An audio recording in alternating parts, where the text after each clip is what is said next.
Hi everyone, today I'm reviewing the Dreame L40s Pro Ultra, and this isn't the first robot vacuum review we've done. I upgraded from the Dreame L10s Ultra Gen 2, which I've used for quite a while and I rated really highly. So it isn't about whether Dreame makes good robot vacuums, they do.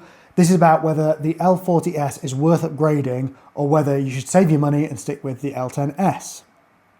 The biggest improvement with the Dreame L40s is cleaning performance, especially if you've got carpets. The extra suction power is noticeable. On hard floors, the difference is fairly small because the L10s is already pretty good, but on carpets and rugs, the L40 pulls more dirt, particularly fine dust and pet hair.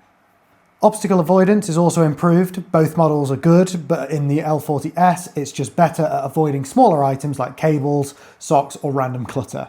I've had a few situations where it gets stuck and needs rescuing, but the L40s seems to be much better than this.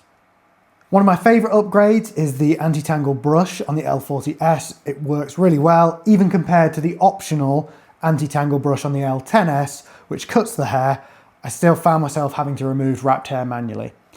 On the L40s, the brush design has an opening at the end, so hair doesn't have to do anything or wrap around anything. In normal use, hair doesn't build up in the same way. If you've got a pet or long hair, this makes a noticeable difference day to day. The extending side brush is also a nice addition. It reaches further into the corners and along skirting boards. It's not revolutionary, but it does improve edge cleaning compared to the L10s, especially around furniture legs and room edges. One other feature I really like is how it handles vacuuming and mopping separately. You can do this with the L10s, but on the L40s, you can set it to vacuum first and mop afterwards. The L40 can fully detach the mop pads and leave them at the base station. It only reattaches them when it's ready to mop. So if you've got a mix of hard floors and carpet, this means it's much less likely to drag damp mop pads across the carpets, which is something older robots can struggle with. It's a small detail, but it makes the whole process feel just a little bit better thought through.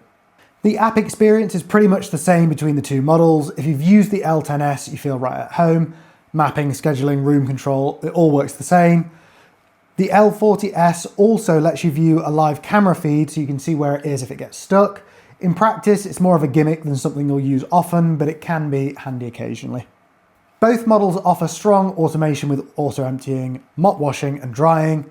The base station cleaning on the L40s is slightly improved, but it's not a major difference. This alone wouldn't justify the upgrade. So here's the honest takeaway. If your home is mostly hard floors, the L10s Ultra Gen 2 is still excellent value. It cleans really well, it automates almost everything, and it costs quite a bit less. For a lot of people, it's the smart buy.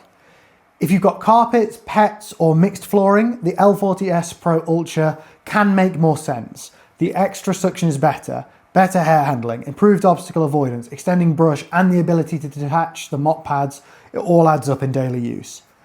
It's not a complete rethink, it's just a refinement, and depending on your floors, it may or may not be worth the upgrade.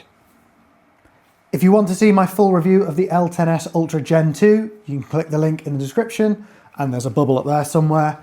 And if you do find yourself wanting to purchase either of these vacuums, there's an Amazon affiliate link in the description, which really helps out because I purchase all these things myself.